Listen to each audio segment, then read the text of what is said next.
श्री राम में जागा रोष। 1919-20 के बाद का वह दौर शुरू हो चुका था जब महात्मा गांधी के नेतृत्व में देश असहयोग आंदोलन छेड़ चुका था। आंदोलन का उद्देश्य तब भारत की संपूर्ण आजादी तो नहीं था, वह कुछ संवैधानिक सुधारों के लिए था ताकि भारत के कुछ लोग भी राजकाज में हिस्सा ले सकें। महात्मा गांधी भारत की आत्मा की आवाज बन चुके थे और उनकी प्रतिष्ठा निर्द्वंद नेता के रूप में हो गई थी। 1919 में जलियांवाला बाग हत्याकांड के बाद उन्होंने भारत में ब्रिटिश राज को शैतान की संज्ञा दी थी और लोगों से अपील की कि वे अदालतों, स्कूलों, कॉलेजों का बहिष्कार करें। सरकारी नौकरी कर रहे लोग अपने पदों से इस्तीफा दें और सरकार से पूरी तरह असहयोग करें। उसी वर्ष 30 मार्च और 16 अप्रैल को देश भर में हड़ताल हुई। हड़ताल के दिन सभी शहरों का जीवन ठप हो गया, व्यापार बंद रहा और अंग्रेज अफसर असहाय से देखते रहे। इस हड़ताल ने असहयोग के हथियार की शक्ति पूरी तरह प्रकट कर दी थी। असहयोग का दौर आगे बढ़ा और उग्र रूप धारण करने लगा। असहयोगियों के प्रति सरकार ने भी कड़ा रुख अपनाया। हजारों लोगों को पकड़कर जेल में ठूंस दिया। दमन चक्र निष्ठुरतापूर्वक चला। उस निष्ठुरता के आगे लोग भी चुप नहीं रह सके और कई जगह हिंसा भड़क उठी। हिंसा का यह विस्फोट महात्मा गांधी को अच्छा नहीं लगा। वे आंदोलनकारियों से अंत तक अहिंसक रहने की अपेक्षा करते थे। उनका विश्वास था कि हिंसा को अपनाते ही परमात्मा हमारा साथ छोड़ देगा। अहिंसा का हर कीमत पर पालन किया तो जनता में जनार्दन जाग उठेगा। असहयोग आंदोलन उनकी आशा अपेक्षा के अनुरूप नहीं चला तो उन्होंने अपनी भूल स्वीकार की।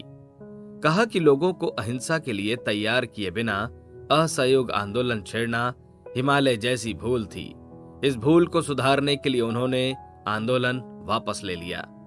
जिस आंदोलन के द्वारा महात्मा गांधी ने 1 वर्ष में स्वराज लाने का वायदा किया था वह पूरा नहीं हो सका। वह स्वराज 1942 के पूर्ण स्वतंत्रता या अंग्रेजों को भारत से बाहर जाने की मांग करने जैसी भावना तक नहीं पहुंचा था।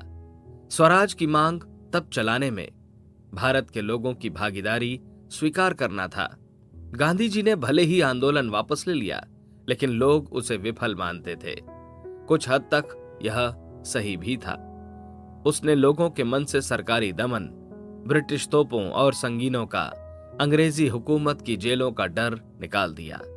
यह भय निकलने के बाद अंग्रेजों को भी शायद लगने लगा कि भारत से उन्हें एक दिन जाना होगा। लोगों की भावनाओं को कुचलने के लिए उनका दमन चक्र तेज होने लगा। लोगों में प्रतिकार की भावनाएं भी बलवती हो गईं। अंग्रेजों के विरुद्ध बढ़ते जा रहे रोष ने युवाओं, किशोरों और स्त्रियों को भी प्रभावित किया। आवलखेड़ा गांव के किशोरों में यह रोष श्री राम के मन में सबसे पहले दिखाई दिया।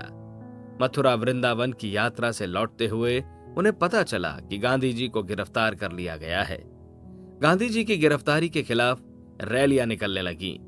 श्री राम मथुरा वृंदावन की मधुर और पवित्र यादों को कुछ देर के लिए स्थगित कर प्रभात फेरियों की व्यवस्था में हाथ बटाने लगे। रैली में शामिल होने के लिए गांव के बड़े बुजुर्गों ने रोका कि बच्चे हो, पता नहीं कब कोई पुलिस कार्रवाई हो जाए और तुम धर लिए जाओ। पर श्री राम ने कहा कि देश के प्रति हम बच्चों का भी कुछ कर्तव्य है। आप हमें आशीर्वाद दीजिए कि हम अपना कर्तव्य भली भांति पूरा कर सकें। कुछ दिन बाद खबर आई कि गांधी जी को 6 माह की सजा सुनाई गई है। उन पर राजद्रोह का मुकदमा चला था।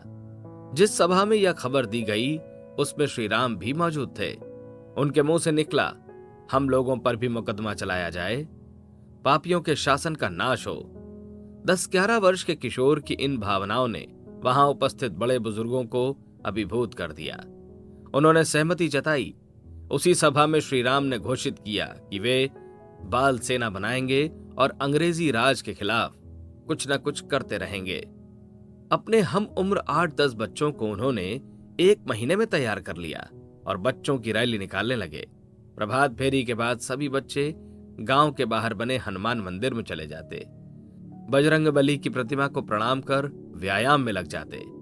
गांव के युवा स्वराजी चरण भैया की नसीहतें बच्चों ने पकड़ ली थीं कि स्वराज की लड़ाई जीतने के लिए शरीर मजबूत होना चाहिए।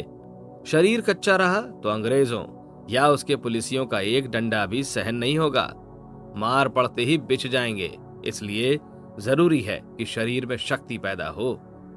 बच्चों को स्वराज की लड़ाई के लिए तैयार करते देख चरण भैया और गांव के कुछ और लोगों ने मंदिर के प्रांगण में ही दूध नाश्ते का इंतजाम किया।